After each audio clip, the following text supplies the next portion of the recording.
Good morning, everyone. Hello, first I'm going to introduce myself to you. My name is Sheila Becker. I'm Brazilian. I'm a senior HR executive and organization psychologist with more than 20 years leading HR and people and culture transformation across South America, Asia, and Europe. I was leading and forming international teams around the world and focus on leadership.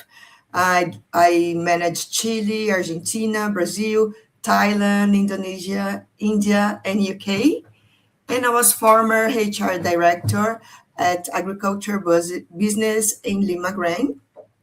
Currently, I'm a senior consultant of people, culture, leadership, and I'm member of ITD, Instituto de Transformação Digital, and we provide tailored solutions for different business needs.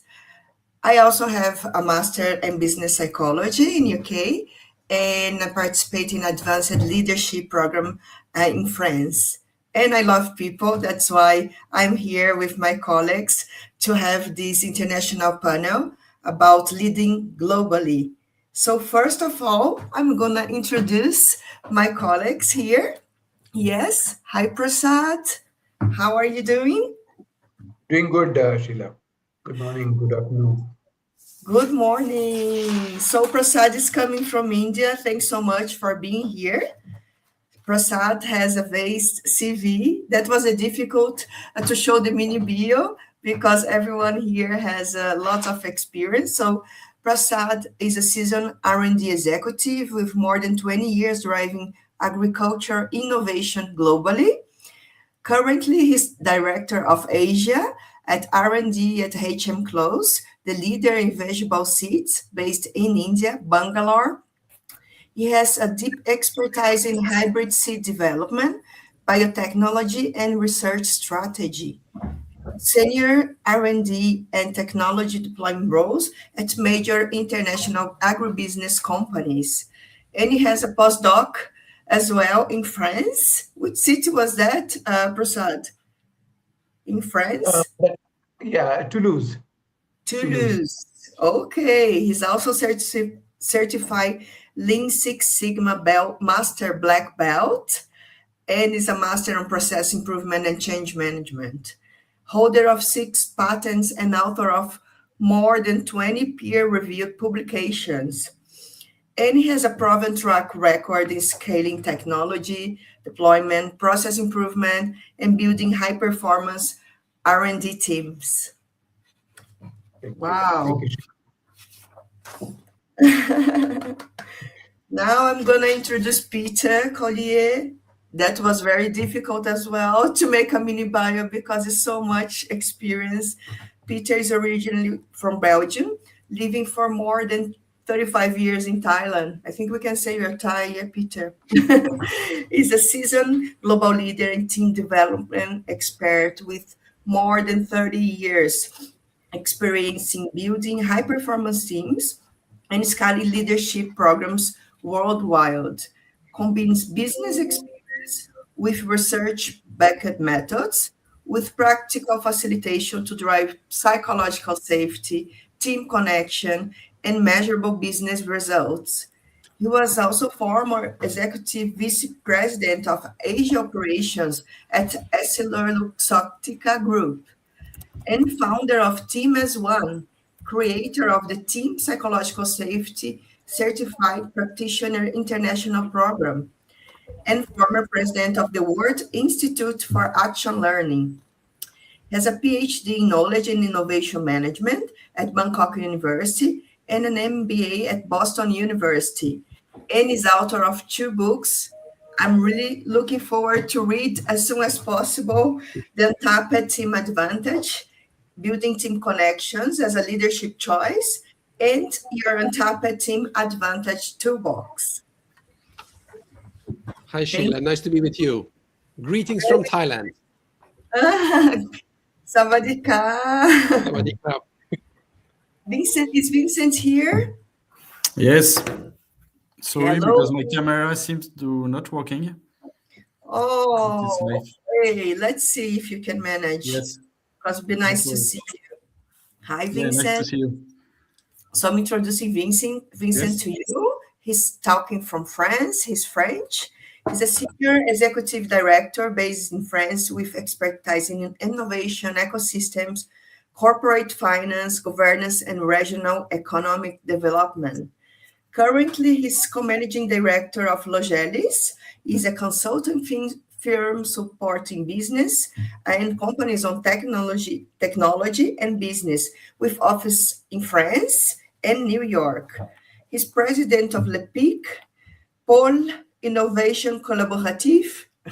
I try to speak French. Innovation Pôle in Clermont-Ferrand, France, and advisor of French Foreign Trade Advisors, director of Credit Agricole, Agricultural Credit, and former CFO roles at Limagrand Group, companies leader in agriculture for many years, and has lived in Japan, US, Netherlands, and worked with teams around the globe. Did I miss any country, Vincent? No, it's okay. Or you can say that I'm married with an Argentina woman. Oh, yeah, that's very good point. Yes. Okay, that's the introduction. So you can see how big is our panel today. I'm looking forward to exchange their experience with you. Very good. Okay, so we can go and pass on the slide.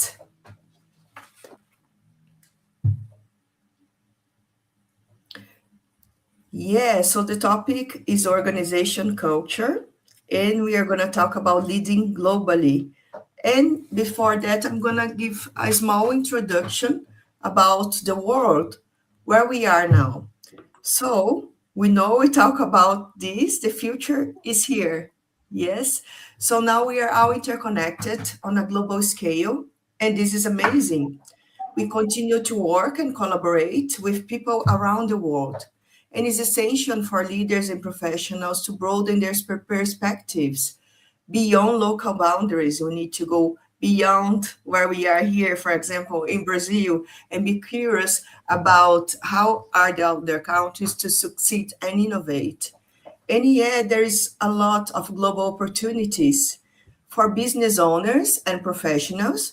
Many of you may already be experienced or soon will experience opportunities to negotiate, collaborate, work, and build partnerships across different borders never imagined before.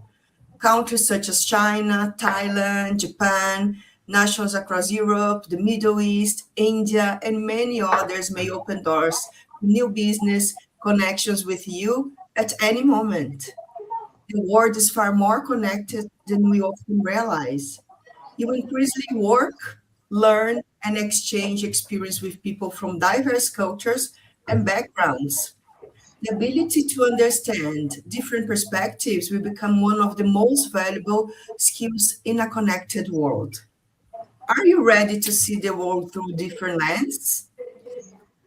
Currently, we're facing many challenges. At business perspectives, the present moment is marked by global economic instability, change in geopolitical agreements that can shift scenarios overnight, and rapidly advancing technologies, which can feel a bit like the chaos in the world. At people and organization culture, we are living in a landscape where individual competitiveness is on the rise, global engagement rates remain at low as 20%, and we reflect a global well-being crisis and the lack of psychological safety needed to drive and we miss the psychological safety needed to drive sustainable business and innovation. At ITD, Instituto de Transformação Digital, we believe that DNA of innovation is leadership and organization culture.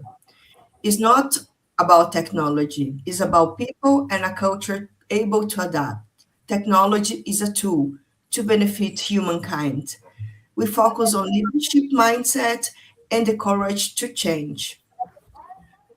Having said that, so what insights can international leaders drawing for their vast experience in various countries and regions may offer us today? We invite you to embark in a journey with us to explore different countries and cultures. Let's learn from their unique challenge, cultural context, and discover how human collaborative potential can flourish in different challenging environments to shape sustainable solutions for now and the future. Are you ready to travel with us? Okay, let's go.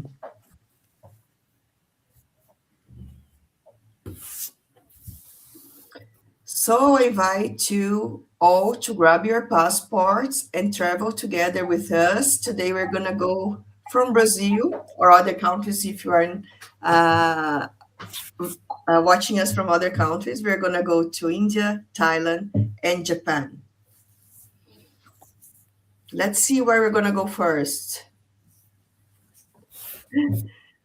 For this first moment of our presentation, we're just going to have an overview of each country, and later we're going to share experience. So, Prasad, what do you have to tell us about India? Namaste. Namaste, Sheila and everybody on the call. I think, I just wanted to, digitally welcome you all to India. As you all know, India is such a diverse country, right? And I think the population of India is close to about 1.4 to 1.47 billion. And then, in the world, this is the most populous country. But if you also, you can also imagine the diversity that it has. It's, diversity from all angles. It could be from the languages, it could be from the culture. We have hundreds of languages and thousands of dialects. Officially we have close to about 22 languages. But in the local country, we also say every 100 kilometers you travel in India, you see different language, different food habits, altogether a different culture. So culturally, it's such a diverse country. But if you also look at the economics and all the growth dynamics, India is the fastest growing, one of the major fastest growing economies. If you look at FY 24-25 GDP data, it is somewhere around 6 to 6.5%, with an inflation of roughly about 5 to 6%, relatively stable. And the unemployment rate is around 7%, though the underemployment is still an issue for us. And the government is also significantly investing on education and the infrastructure. Roughly about 14% of the investment goes to these categories. And India is also becoming a key destination for several global investment, especially companies that are specializing in supply chains, even beyond China. And if you also look at the talent on the competitiveness, so India is generally recognized as a high quality talent pool, especially in engineering, IT, or the digital services, pharmaceuticals, and even the business management. Is very diverse in the economic structure. As I said, a lot of industries around IT, banking, finances, engineering and automotive, pharmaceuticals, even energy, related to oil and gas, even the agribusiness area, still a large player, because, as you know, such a big country, especially in agriculture, it's almost, we grow everything. And then there are several multinational companies that have expanded their operations in India, especially on the technology and the shared service centers. And many of the global corporations have Indian origin executives. You would have seen even on the Google, Microsoft, such a big companies, they also have Indian as the chief executives. And at the same time, the talent market is highly competitive, with strong competition on especially for the skilled professionals. And of course, we have some challenges. Despite a lot of strong growth, India also faces some of the structural challenges. There's a challenge of income inequality. We also see a lot of rich people, and at the same time, we also see a lot of underprivileged people. And then infrastructure gaps still exist in some of the region. As I said, infrastructure is Government is investing heavily, but at the same time, we see a lot of gaps even at some regions. And employment quality and quality per se, sometimes could be a challenge. We also have some challenges on the geopolitical context, especially with the neighboring countries, and also it also strategically balancing the Western economies and the emerging alliances. Coming to work and the culture insights, India combines a lot of engagement, around 23%, and high stress levels also, depending upon this is one of the studies by Gallup. Strong ambition among the younger generation on the career mobility, and they are very aspiring to move fast in their career. And then teams also often value relationships and hierarchical awareness and adaptability. So just to conclude in line, and overall, India is a high growth, highly talent-rich market with strong opportunities, but also complexity due to the diverse and socio-economic contrast. So I think overall, I try my best to kind of give both the positive and the opportunity side for India. Thanks, Prasad. Okay, so now let's travel to, let's see, where we're gonna go. Japan. Ohio, Vincent. Can you tell us about Japan? Yes, a bit about Japan once you live there, and now Yes, of course. situation. So I used to say that Japan is not another country; it's another planet. So it's not. It's something very, very different what I used to see in Europe or America. And the characteristic of Japan, for me, what you need to see, for me, they are in advance of the world. Why? It's mainly due to the population decreasing. And this is something that it's very interesting to observe. When I was in Japan 10 years ago, it was very strange for me because the population was very old. And you don't see kids in the street like you can see in South America, in Brazil, or everywhere in the world. But in Japan, it do not exist. I visited cities where you had no woman under 40 years old. So for me, it was a shock. But no, 10 years after, when I'm in France, it's in the same situation, or starting to be in the same situation. And I think Europe starting to be in the same situation. And the rest of the world, except Africa, will be in the same situation within the next 10 years. And what is very interesting to observe Japan and the economics of Japan, it's they are in advance of the world by economic influence of a decreasing population, which makes that the market is different. The product that you are selling is different because you have to adapt your product for all people. That like some countries know they are doing product for young people.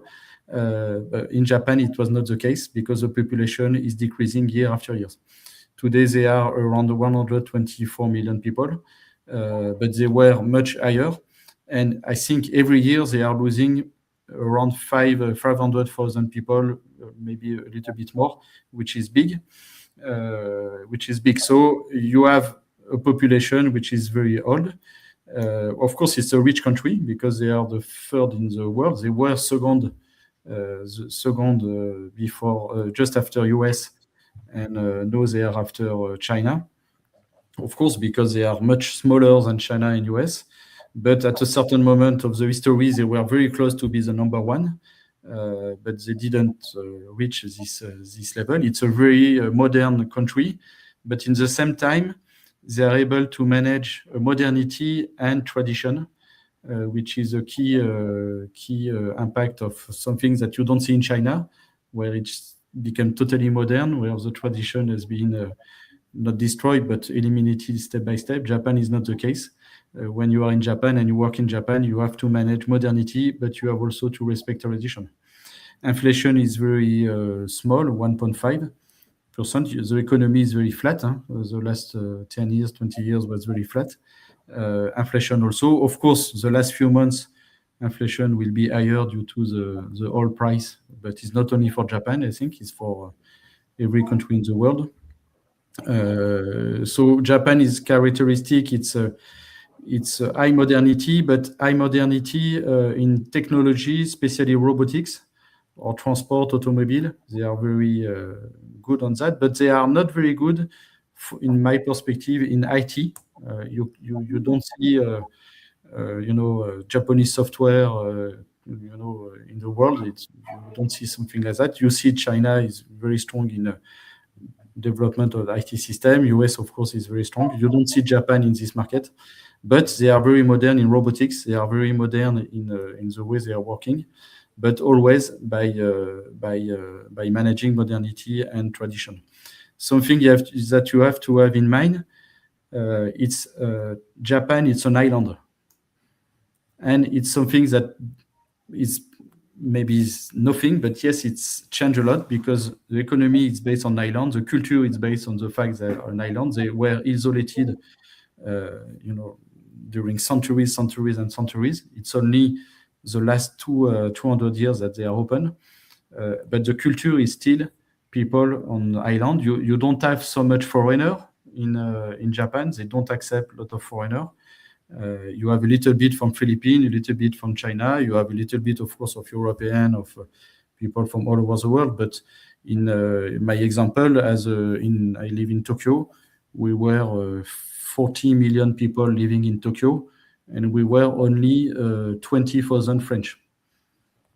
So you see the comparison, and in comparison, in France, you have, let's say, 70 million people, and you have 300,000 Japanese people.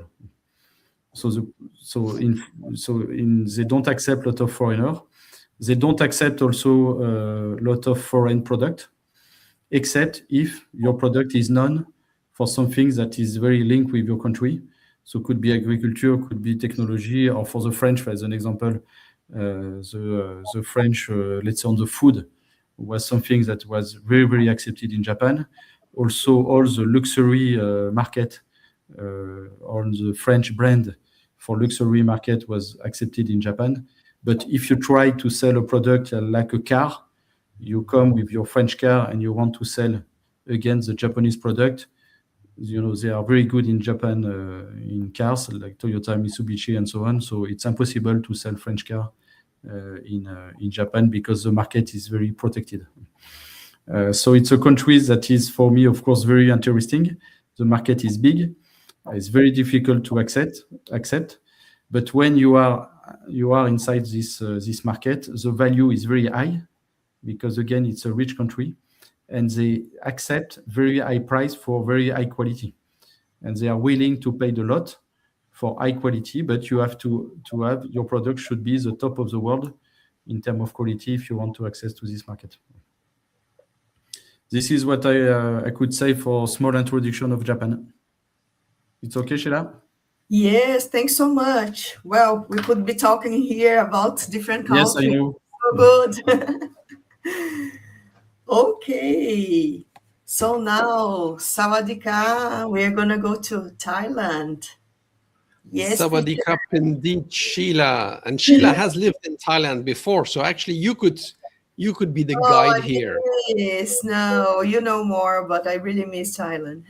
So as you probably can see, I'm not Thai, but I have been here 35 years. And actually Sheila said kind of jokingly, I'm Thai, but actually I do have Thai nationality now. After all this time, I got Thai nationality as well. So this is my home now. I'm originally from Belgium, but I'm not going to go back to Belgium anytime soon, I think. So what to say about Thailand?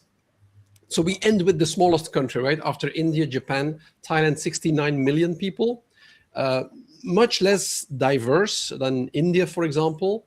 They're all Thai, let's say 95%, and they all speak Thai, which is charming, but also a bit of a challenge. The Thai people in general are not very well known for their English skills, language skills.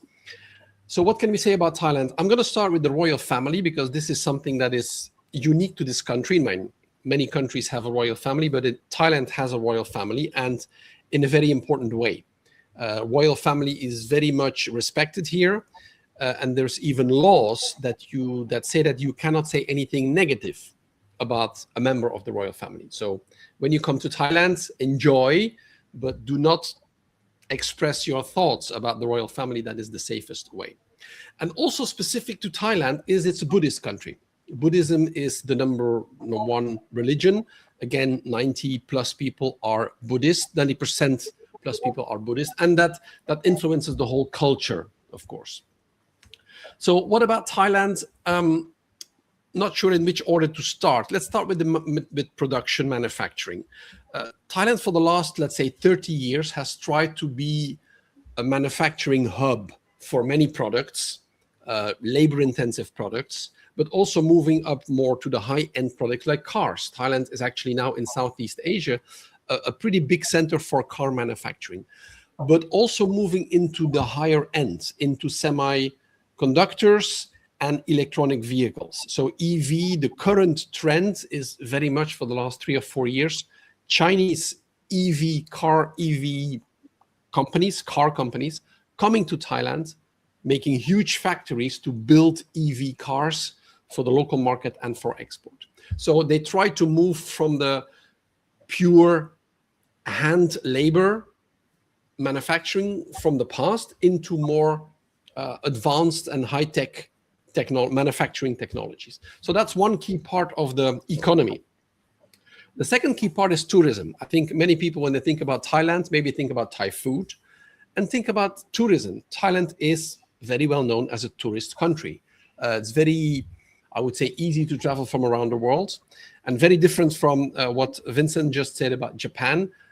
I don't want to say Thailand is a melting pot, but there's a lot of different nationalities. There's really any kind of nationality you can find here. People, not just tourists, but people who actually live here, got settled here, have professional activity here.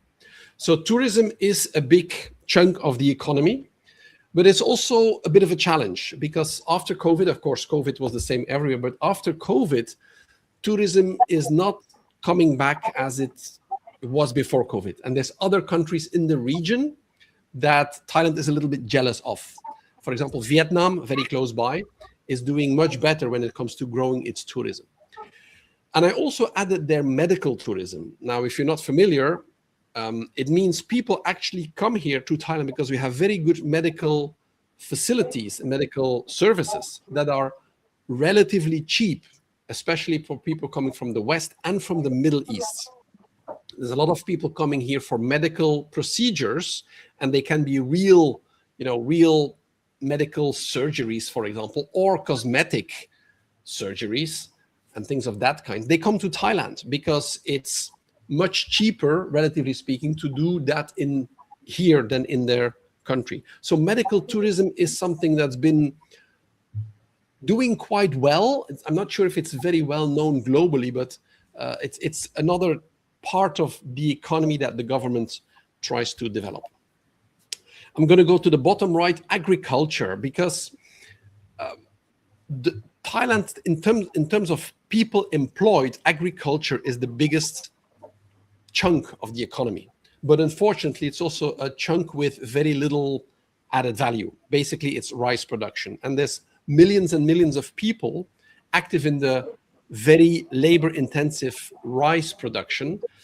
And that's a challenge because rice is a commodity. I'm sure India has a lot of rice and Japan as well, actually. So it's very difficult for a company and for the people involved in agriculture to make a good living. So there's, when we talk about Thailand and the diversity in revenue and standard of living, it's especially the farmers in agriculture that are the worst off. And finally, and that's the picture of Bangkok at the bottom in the middle, Thailand is not having its best time right now. Vincent talked about economic situation in Japan, but that's going on for 10, 15 years. But Thailand, really, the last 3-4 years is a little bit struggling. It used to be called one of the tigers of Asia, with growth rates of 6-7%. But that's not the case anymore. After COVID, we're more struggling around 1.5 or 2% growth, which is very unusual for a country in Southeast Asia. inflation is not doing too bad, but in general, the country, I liked what Prasad said, the positives and the negatives. A lot of interesting opportunities in Thailand, a great country. Of course, I wouldn't be here for 35 years if it wasn't the case. But let's say it's in a bit of a special situation, not just because of the crises that happen all around the world, but also specific to Thailand. We're kind of having a difficulty to move from the big growth rates that we had, 6, 7, 8%, to a more a new direction moving forward. So that's it from me, Sheila, from Thailand. Oh, thank you so much. I was there traveling to Thailand. Okay. You can, yes. So now is a panel. So we're gonna make the same question and see different view from our colleagues. So we start with Prasad. Yes, Prasad, could you share a real experience about how leaders and organizations can cultivate a strong collaborative culture during challenging times? Sure, yeah. Sure, Sheila. If you can move to the next slide. I'll start my story. I was talking about the strengths of India, such a being such a diverse country. Sometimes the strength can also be a weakness, right? It can it can the strength of organization, strength of the country can pose some challenges for the organization. Like in case of India, I was telling like such a diverse country. Like every 100 miles you go, 100 kilometers you go, you see people talking different languages, different food, different dialects, all those stuff. Sometimes those things can also pose some challenges. So I would like to talk about a challenge that we faced in one of my careers. So we had a challenge of culture of fear and also the low psychological safety in one of our teams. Like, and it's basically, when there is a lot of diversity, automatically you will see a lot of hierarchy versus, it's us versus them, or within the team. If there are multiple leaders, you see, there's not good alignment between the leaders. So that will pose some challenges even to the teams who are working under them. And also, as an organization, the organization is not just one organization, right? And it comes through some mergers and some acquisitions, and the historical company culture also gets into another company. So there is a two culture, like one is the historic culture and the current culture. So there is some kind of conflict among the cultures itself. That will also pose some challenges. And then of course the matrix organization is there, but unless you have a clear roles or the clear roles and responsibility, the matrix organization itself will pose a challenge, right? And so that was one of the challenges we had. And then because of these kind of challenges, and people had a poor communication, like, and they were not able to communicate openly, they were not able to express their concerns. And then even when the mistakes happen, they used to kind of hide it. They were not able to tell, okay, I did the mistake, and what can be done better. So we didn't have that culture in the past. And then because of that, there was kind of toxic competitiveness, like I want to do and I want to get the recognition, and it's like there's a lot of competition within the team itself. So I think that was really putting the collaboration at risk. And then end of the day, all these things were putting people under stress and also under anxiety. And then of course, as I told, because of the diversity, there was also a lot of issues with the gender bias, and also in the Indian culture, like there is also there was a lot of imbalance with respect to power, and then that would kind of even result in harassment of workers. So basically, in the past, what we had as a very low collaboration, talent loss, because of this, we had good people, but we were not able to sustain them for a long time. So there used to be an attrition, and because of that, the low productivity. and then being an R&D organization, we could not advance in the innovation area. So I think we had that challenge, but we also did a lot of actions. So if you can move on to the next slide. So we had a lot of actions. What we did was we didn't want to address these things step by step. We didn't want to address by individual. So maybe I don't know who is moving the slide. And if you can move on to the next slide, I can give some of the updates on the what are the action that we took. Paulo, can you move the slide, please? Yeah. So I think what we did. Thank you, Paulo and Sheila. So I think what we did was we had set of challenges, but what we tried to do was not to address them in a remote way. So we wanted to address them from the bottom of the core root cause. And then what we did was we wanted to systematically integrate the approach. So basically there was a lot of initiatives in the collaboration of HR. We did a lot of activities on the leadership development. So there was a dedicated program for the leadership where we had almost 6 to 7 months of session for people who are at the mid-management and also at the senior level. What the leadership mean, what are the competencies that the leadership should demonstrate. So that was done extensively for about 6 to 7 months. And then, as I was also talking about the matrix organization, we tried to bring in a lot of clarity on the roles and the responsibilities and the structure. So that really helped team, in terms of whom they need to approach when there is a challenge. And then, of course, cultural learning. We brought in a lot of things. We started celebrating some of the cultural diversities. That gave an opportunity for people to there's a different dimension to the culture itself. And then from the innovation perspective, we started a few initiatives like the journal clubs. People pick the articles in the public domain, they present, they have a lot of healthy discussion among the team. And then end of the day, people used to challenge each other in a very respectful way. And then, of course, inclusion and the equity, of course, for women, we had a lot of initiatives, and we had our own lean-in circle. They were able to talk to even the ground level people. They understand their challenges. They brought it to the management, and the management was very responsive in addressing those issues. All those things really happened in a very nice way. And then even the self empowerment, as I said, there was open communication. If some people feel they are not feeling psychologically safe, we had anonymous email box and a place where people can raise their voice, and then that comes to the management, and we used to have a team, and then we used to discuss.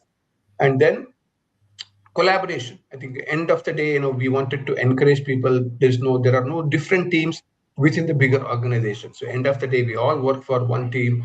Our job is to come with a lot of innovation. And then, the governance was really very strong. We had a weekly meetings and bi-weekly, depending upon the type of topics. And end of the day, there were several enablers. It could be the values, and it could be the people sessions, and it could be even coaching. A lot of we also put a lot of metrics on how do we measure our success in terms of collaboration. So we put all those things in place, and also the continuous improvement mindset is something we brought among the team members. They were always willing to share their failures, so that they get the idea from somebody else, so that their problem can be solved. So I think those culture we try to brought in to the organization. But if you see today, with all these challenges and action, if you can move on to the next slide, where I can share. I'm very happy to share that where we are today. Or if you can move on to the next slide. Next slide, Paulo. Today, I think, with all this lot of actions that we took in the past, So today I'm very happy that the team is really collaborative and really highly inclusive, and is one of the high performing teams across the organization, I would say. So I think it's just because they have a lot of psychological safety. They're open enough to express their concerns. They're willing to come to the even higher management, and then free enough to share their concerns. And that is kind of giving them opportunities. We may not be addressing all the challenges, but at least they have somebody to reach out to, and then they can share their concerns, and then we will solve them. And then because of this psychological safety, they're not afraid of failures. So they are bold enough to take up the risk in their experimentation.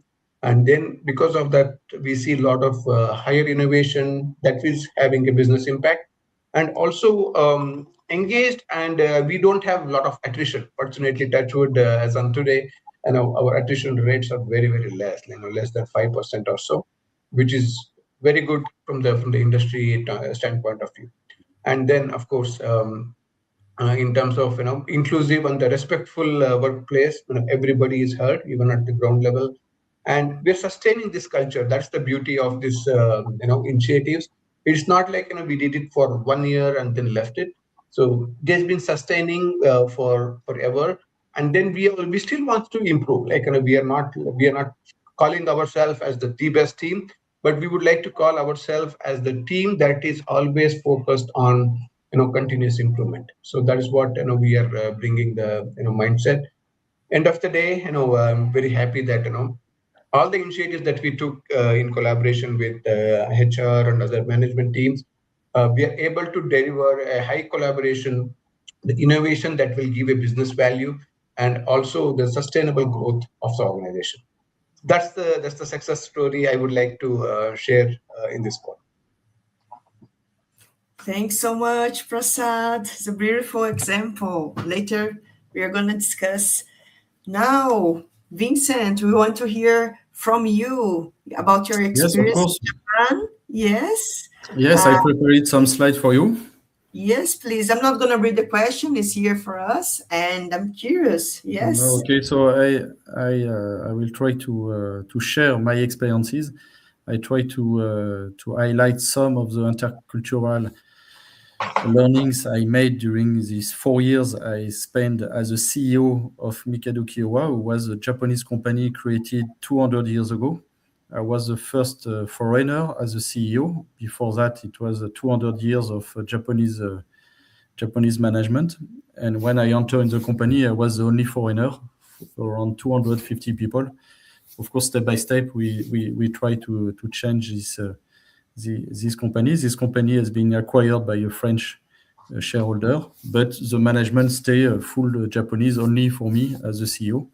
What I try to explain in this slide, it's when you try to understand a country, and when you met a foreigner, in this case it's a Japanese for me, but it's right when I met a Brazilian person. Of course, at the beginning, with my eye, I see one person from Brazil, and for me, I said, "Oh, all the Brazilians are looking like that, or thinking like that, are rating like that." So it's the same for Japan. When you with your first eye and your first contact with Japan, you feel that because you met one person, that Japan is working like that, people are working like that, people are thinking like that. And step by step, when your internal cultural skills are improving over the time, you understand that there is much more complexity to understand who you speak with. And sometimes, in this example, it's very basic. I put it only 3 circles, but you have much more circles than that. But sometimes you understand in your work that it's not the Japanese people who are working like that. It's your company has certain culture, and your company is working in a certain way. So people are thinking in a certain way because it's linked with the company culture. But at the end of the day, you have people. And step by step, month after month, day after day, year after year, you understand more and more intercultural skill.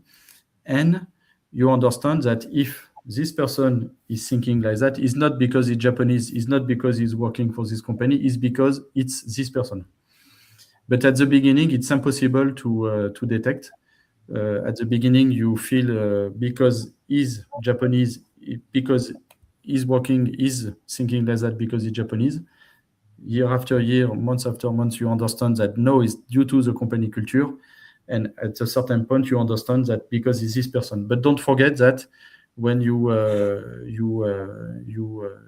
are learning something about intercultural skill, at the end, you have people, and people are different, even if they have common thinking, common way of doing things. But at the end, you have to detect if the reaction is due to the person and it's not because it's Japanese. If you go to the other slide, I will give you some tips that I learned year after year in Japan, which are very basic for me, but it's important to try to catch it, because otherwise you make mistake and you cannot succeed when you meet Japanese people. Somebody can click on the next slide. Next slide, please. Thank you. So the first highlight that I want to make, it's very simple. It's you have to understand that collective is the most important thing, and that means individual are not important for Japanese people. And as a CEO, you can imagine that because you are the CEO, you are the most important person in the company, and in Japan is not right. In Japan, the collective is very, very important. And if I take one example, you have giant company in Japan, but nobody knows who is the CEO. You know, if I ask you who is the CEO of Apple, everybody knows the CEO of Apple in the world, Tim Cook. But if I ask you who is the CEO of Toyota or Mitsubishi, nobody knows. And in Japan, the CEO are not here to be famous. The CEO is part of the collective. You have certain rules in Japan that the salary between the lowest level and the highest level, the multiple should not be higher than 10. So you take the lowest level salary of your company, and the CEO, it's acceptable in Japan to have 10 times more, but not more than 10. So which makes that, you are a foreigner, you have to accept that certain rules. And if you are not, applying these rules, you are in danger. Why? Because in Japan, the collective is much more important. I take this picture, but this picture, it's really the way people are dressed in Japan when you are in a company. Everybody is dressed the same. You have a costume, you have uniform, even for the back office, for the office, for accounting, you have certain uniform, very strict. Black is always like that. And when you have company meetings or you met your customer, it's always like that, very strict. Why? It's because collective is much more important. So everybody is dressed like that when you are in a certain work. Something which is very important, it's for Japanese culture, which is very difficult for foreigner, is the time. The time is the way they are looking at the time is very different from Europe. I cannot speak about the world. I speak about Europe or France. In France, we have a way to see the time with a line, and the events are going one after one. In Japan, I think it's Asia, but Japan, they see the time as a circle. So an event, it happened, but maybe the day after, the same event will happen. Or 1 year. So if something happened, they imagine that it could happen after. So if you have one decision, you take one decision today, it's possible that you change your decision tomorrow because something has changed. And as the time is a circle, it's coming back. So every time they don't see, they are able to imagine very long-term strategy, or they are able to wait long time because they know that it will happen again. And this is something that is very different for us, because for us as a French, we imagine that the time is there is one event after one, after one, after one, and you never come back. And the decision making in Japan, it's also very different because the CEO is not here to take the decision. The CEO is here to officialize the decision, which makes that your role as a company leader is totally different. It's not, I'm here to decide. I'm here to decide, not to decide in Japan. I'm here to make that everybody has the information of what we should do. And when you have an agreement, a common agreement of everybody in the company, you officialize the decision. And of course, when you speak, you said you make a big meeting and you said, I decided to do that. But the reality is the decision is not coming from you. The decision is coming from the collective for all the employees, which makes that for foreigner is very difficult because sometimes I cannot say it for, but I said for France, we are waiting from the CEO, for the boss that is here to decide. But when you're in Japan, the CEO is not here to decide. He's here to officialize the decision that all the group has taken. Another thing that it's important to understand when you work in Japan, it's the communication is always indirect. So always it's not totally right, but majority of the time you have an indirect communication, which means that if you want to say something a little bit strong, or if you have to go via another person, this is what I call triangular communication. You need to have always somebody on your side to try to communicate with your partner, to understand if there is any issues, because if there is any issue, the partner will never tell you directly the issues. He will go via another third person, and this third person will go to you to explain that there is a problem. Why? Is because, especially in Asia, they don't want to lose their face. They don't want that your honor is touched. They don't want to tell you directly that there is a problem, because you are touching your personality when you say there is an issue. So you are going via a third person to explain the issue, and then the third person will go to you. So as a foreigner, you are going directly to the issue because you want to solve it, and you want to speak about the issue because this is the best way for you to solve this issue. This is the way I learned in France. Okay, you have an issue, you go, you speak, you try to solve it. It's not working. And every time for us, it was always difficult to try first to identify who is your third partner, who is the third person that you trust, and that your partner trust to be this third person that you can speak with totally honesty, that he will go to your partner to try to do the best word to explain there is an issue, and then step by step we will try to do it. But if you try to go direct, you will never succeed. Another thing that is very important in Japan is the project preparation and the precision, which was unbelievable. First, in Japan, you have always the feeling that it's going very slowly. You launch a project, it's very, very slow, and the decision is very slow. Why? It's first because I explained you before that the decision is collective, so it's not only one person, it's everybody should be consulted. But then, before to launch a project, the preparation time is very, very long. Why? It's first, they need to explain to everybody. They have always this impact issues that when you launch something, you want to launch a project, you have to imagine all the impact. And in fact, in front of this impact, you have to find the solution of this impact. And you have to imagine the impact everywhere. It's not you have a finance project. No, this finance project has maybe impact in HR, has maybe impact in the plant, has maybe impact in research. So you have to imagine all the impact of your project. In front of the impact of the project, you need to have an answer. If I have a negative impact, what is the solution to make that is not negative? And so on and so on. And they do it with a precision which is very Japanese. It's very precise. So before to launch the project, the preparation is very, very long. And then everybody should agree on the impact and the consequence. And then the CEO say, okay, we are ready to launch the project.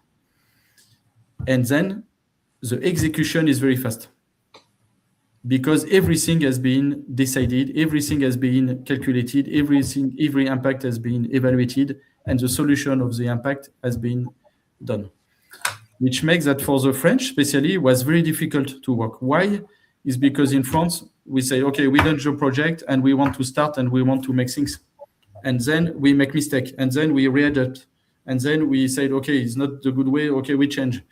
For us, we call the system D, D system. And we are very proud of this, but it's very inefficient. But this is the way we work. We start, we make 1 fit, and we say, okay, we go back, we make 2, we change the direction, and so on. It's good, not good, I don't know. But in Japan, it's not working like that. So preparation is very, very important. Precision is, like you imagine in Japan, very, very precise. And before to start the project, everything should be detailed. And then you start, and the execution is very fast. But at the end of the day, when I calculate the time of project in France or the time of project in Japan, is the same. Except that the different phases are totally different. Can you move the next slide? Can you move the slide, Paulo? Great. Another key takeaways that I can share with you. It's I told you a little bit in the presentation that Japan population is quite old and getting older year after year due to the birth rate, which is very low. But seniority in Japan is very important and respect is very important. I cannot say for Brazil, I don't know. Maybe it's the same. For France, I cannot say we don't respect foreigners, we don't respect seniority, but we don't respect that Japan. And sometimes in Japan meetings, in Japanese meeting, you will see people very old in the room.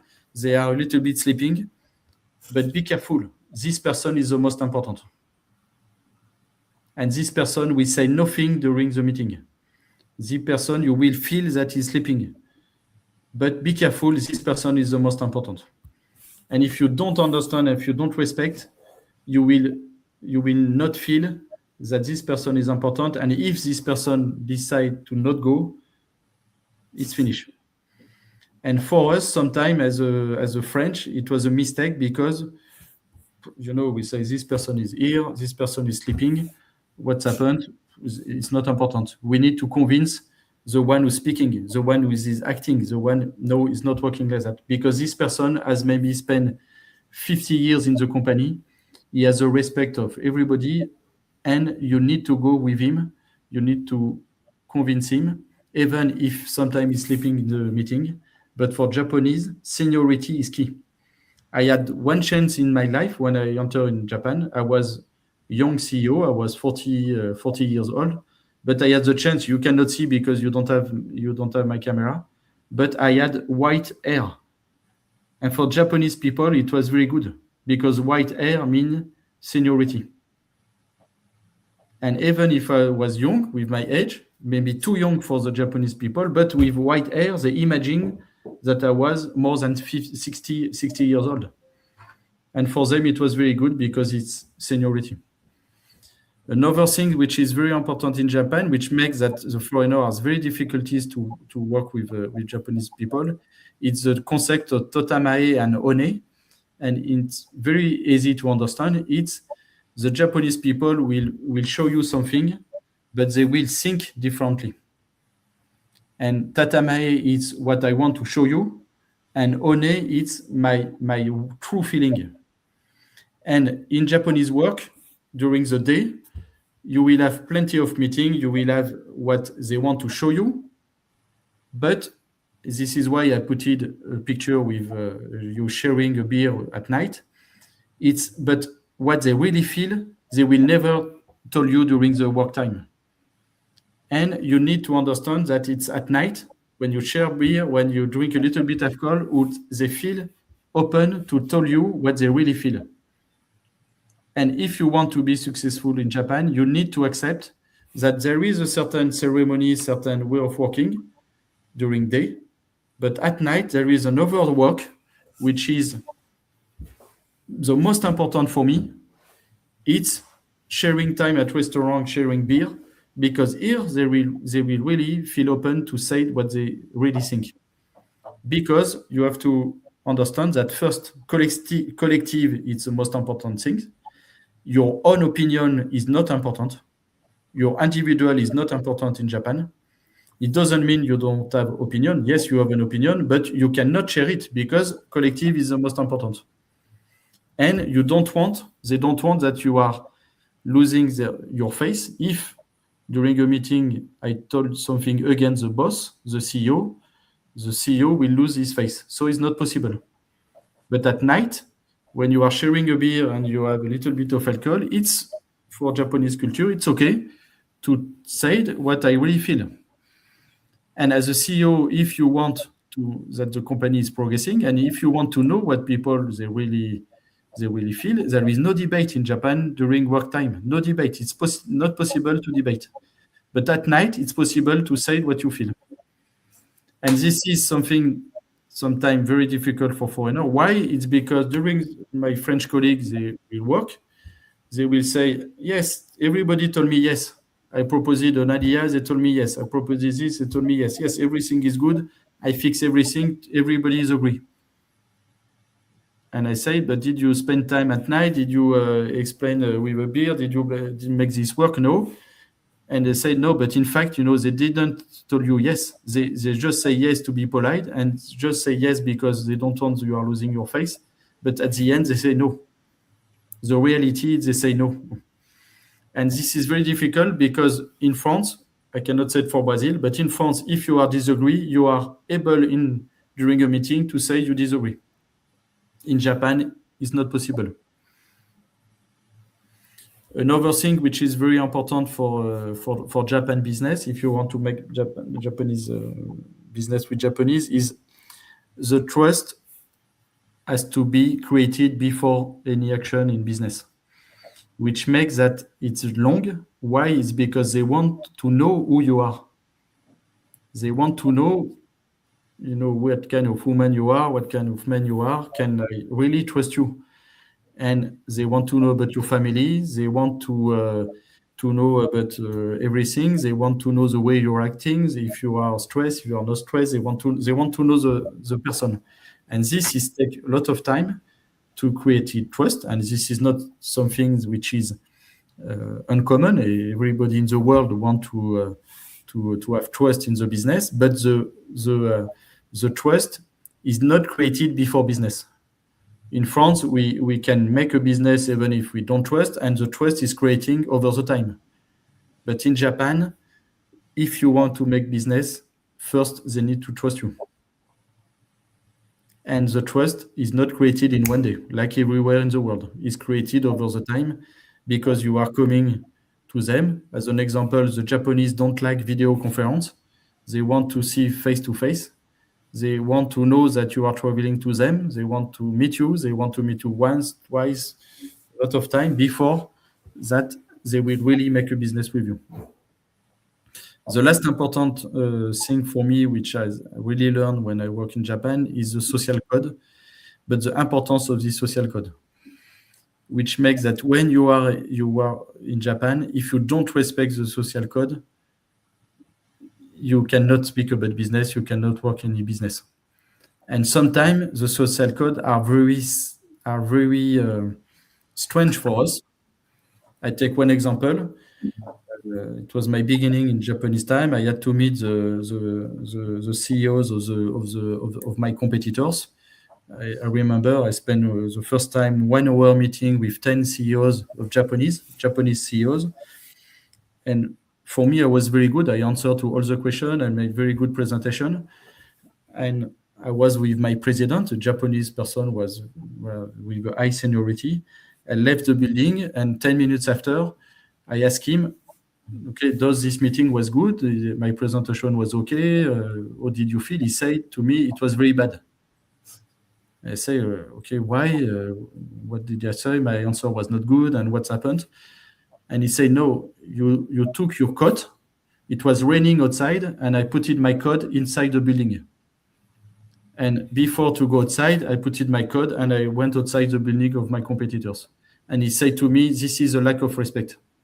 In Japan, the coat should be put outside. And for him, it was the most important thing.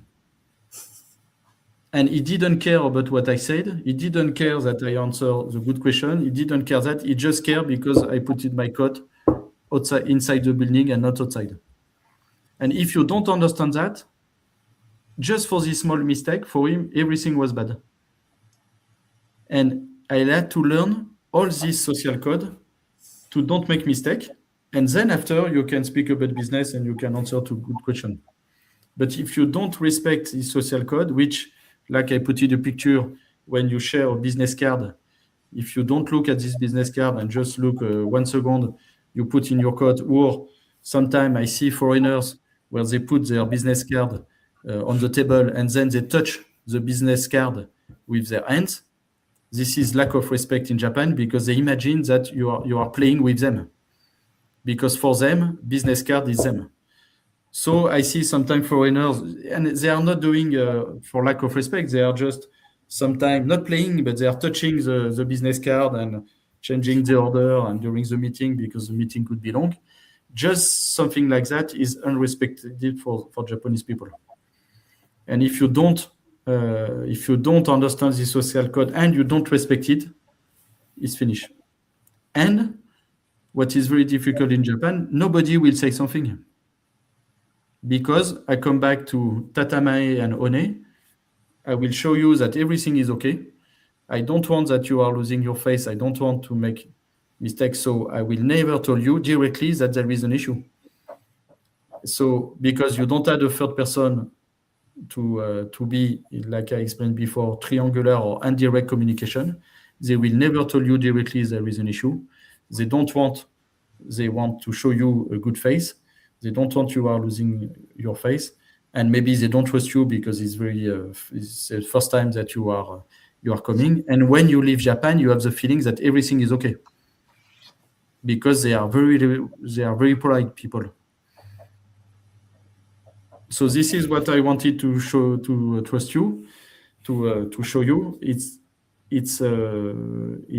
basic point of how to work with Japanese people based on my experiences. It's not so easy to access to Japanese country, but it's fascinating people, fascinating business, and you have to learn a lot with them because they are a very successful country. The business in Japan, Japanese companies are known all over the world.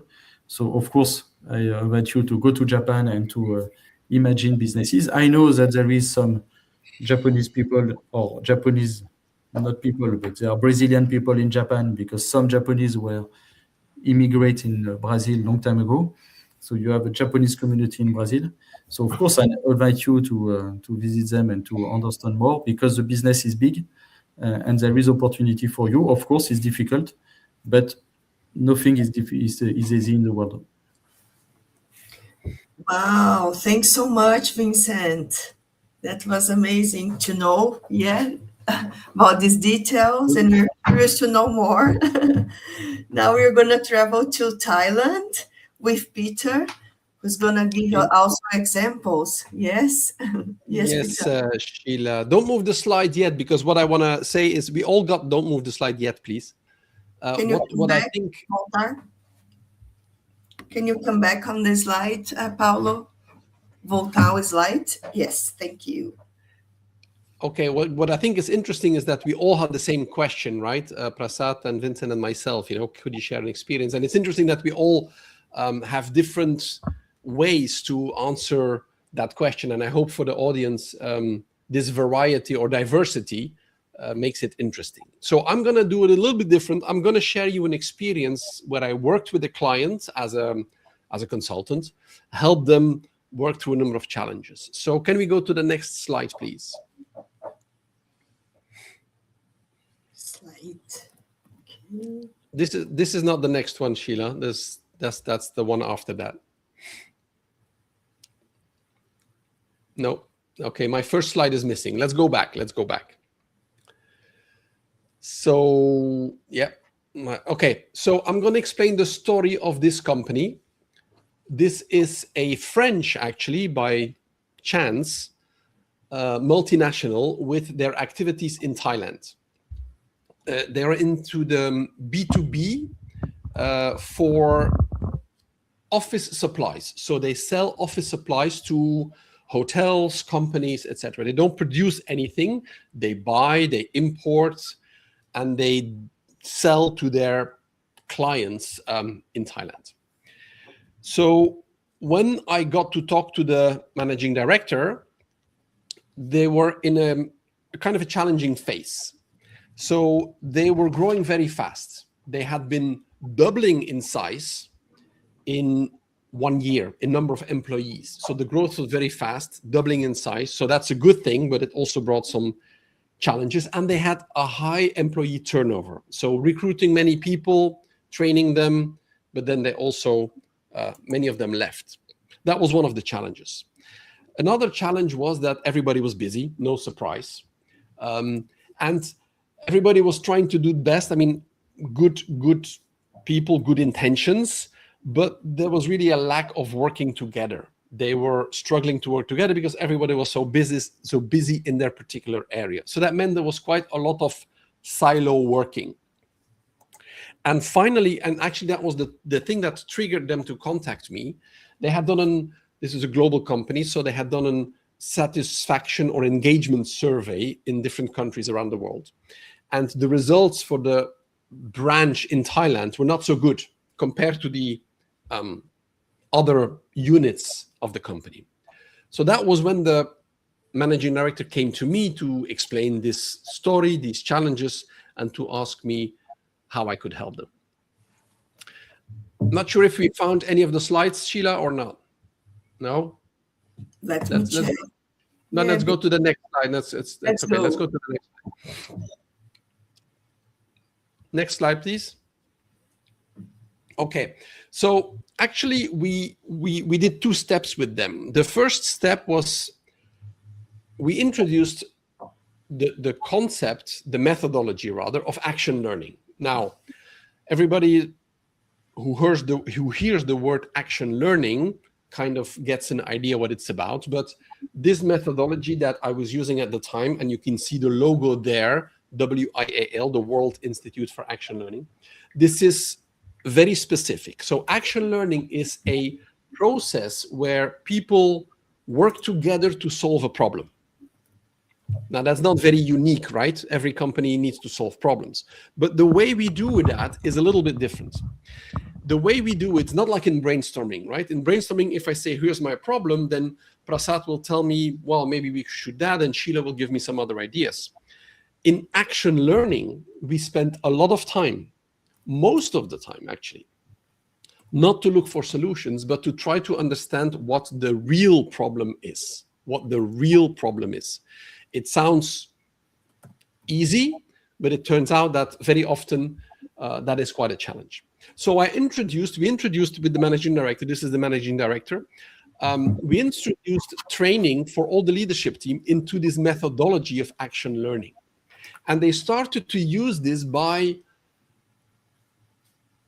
presenting problems, challenges they had. So the finance person would come to the action learning session and would say, here's a problem I have in finance. And the other people in the team would not try to solve the problem, but would try to help that person understand what their real problem was about. So it's a whole process, a lot of asking questions, etc., etc. And they used that method. They really liked it. They did training with the whole management team. It was quite an intense training to know how to use that process. And David became a big fan of action learning, and they used it for several years. And I want to show this quote here, because very often when we solve problems, the target is to solve the problem, is to find a solution, so the problem goes away. But I like this quote from David. I'm going to read it out loud.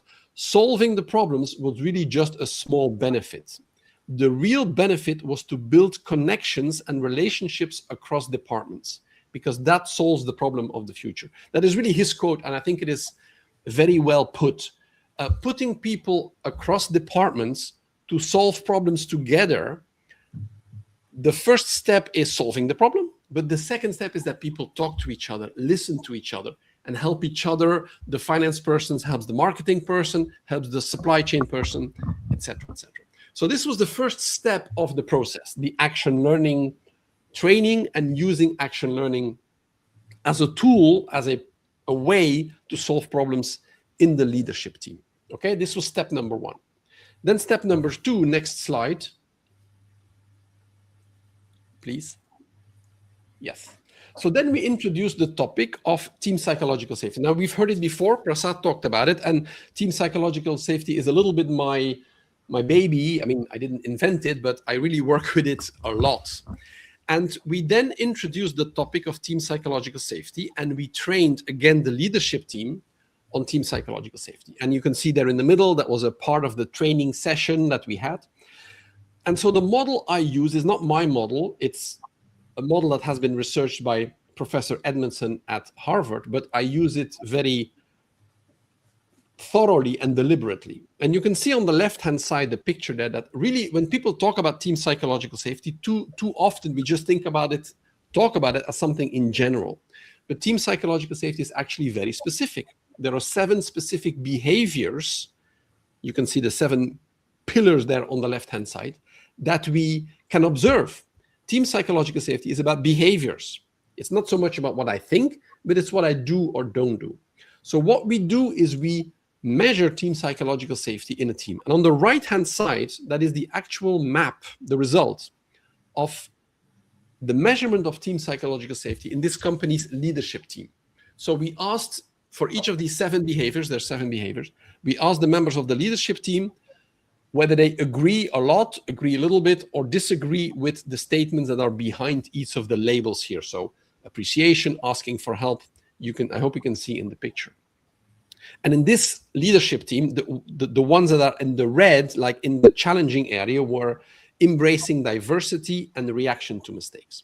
And they decided to work on reaction to mistakes first. So when somebody made a mistake, how do we react as a team? As a team, not just the leader, how do we react? Do we make fun of them? Do we say, how can you make that mistake? Or do we say, that's interesting, what happened, and what can we learn from it as a team? So just by making the topic of mistakes and learning part of the regular team meetings really changed this dynamic, the dynamic of the leadership team a lot. Because before, mistakes was just something people didn't talk about. I mean, everybody makes mistakes, right? Nobody's perfect, but we don't talk about it until something big happens, and then it's not so productive to talk about it. So the leadership team decided to make the topic of mistakes that we all make something that they want to focus on and they want to be better at as a leadership group. Next slide, please.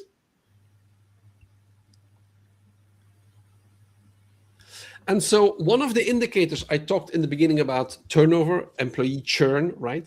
So this is the progress, the improvement of their employee turnover over, I think this is about 2.5 years altogether. Went from a very high level of more than 50% per year, which is of course pretty crazy, to a more manageable level after they introduced action learning. They started to run these action learning sessions. That's what we mean by MPAL. And they really shifted the culture. But I also not just look at the graph, but point your attention to the text there. It's really about changing the culture. It was really about solving problems together. Yes, you have a problem, and maybe you're in supply chain and I'm in finance and I don't know much, but actually I can maybe help you understand your problem so you can find a better solution. And that's really what happened. And then with the psychological safety approach and measurement is to say, let's not just talk about it, but let's measure it. Let's find out which of the 7 elements is the challenge, and then we can improve on that going forward. So this was a nice experience. The managing director really became a fan of action learning and team psychological safety because he has seen the results of helping his people work better together. In the beginning, Prasad talked about toxic environment. This was not the case. We didn't have a toxic environment or something like that. No, there was just a lack of maybe a glue to bring people together, right? Everybody was working very hard, very fast, very busy, but so many things going on. And also this experience is from a few years ago. I think it is still valid today. Many things are going on, but it's about how people work together, try to solve problems together that really will decide your future. So this is the story the case I had prepared for you, Sheila. I hope it was clear. Yes, thanks so much. Do you want to take the opportunity? Yes, I'm sorry.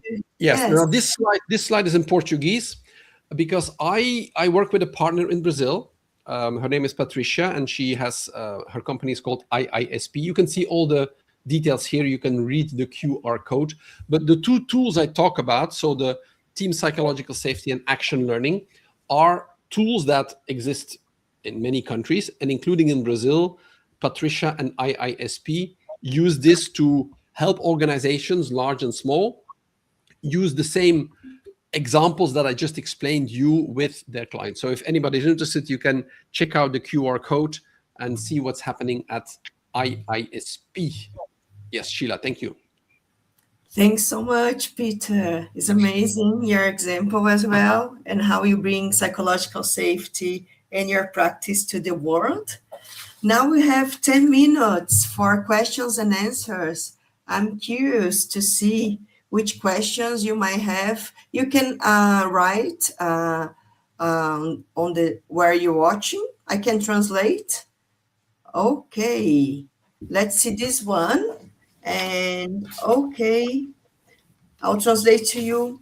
Why is it important to focus on collaboration if our world is much more competitive? Do you understand? Wouldn't we focus on more competitiveness than collaboration? I give this answer. Feel free to any of you to answer this question. Me, I have one answer. It's I think today the solutions that you can bring to the market, sometime you know your company standalone don't have access to all the solution, and the cooperation, it's also a way to create new innovations that together you can build together, and you are not able standalone to do it, but 1, 2, 3 company, sometime coming from different country or coming from one country, can be more successful than your initiative standalone. And of course the world is more competitive, and yes, he's right, but he's right everywhere. So one answer, it's you can be strong alone, or you can trust that cooperation will make that you will be stronger than if you are working alone. And sometimes, especially on research, you see competitors who are cooperating on research to try to create best products that they are not able to make it alone. Wonderful, Vincent. Anyone else would like to add? Maybe, just to complement what Vincent said. It's, for me, those days are gone where we can be really, really competitive and still with the market. Okay, so I think this is the time has come. We need to be really collaborative within the company as well. And if needed, probably we need to be more collaborative in the industry, because, we cannot deliver everything by ourselves, right? That is the situation today. So that's why I think within the company that the collaboration is extremely important, but also depending upon what you are going to deliver to the market, depending upon what your product, if you want to really get the mileage of the business, you need to be really collaborative with other complementing companies as well. Thanks, Prasad. I'm not going to repeat what my colleagues have said because I agree, but I would add, you may be the best in your product or service, but times are changing so fast and consumer needs, user needs are changing so fast that in 6 months from now, what your fantastic competitive product is maybe no longer needed. So I agree with what Prasad said, the days are gone that you make the product, you're the best in the world, and you just focus only on that. Things are changing too fast, and having more entities, organizations, people look around, see what's happening, I think that's only going to bring benefits. Thank you. Do you have more questions? Okay. Let me read in Portuguese first. Okay. The economic scenario in Brazil is marked by high tax,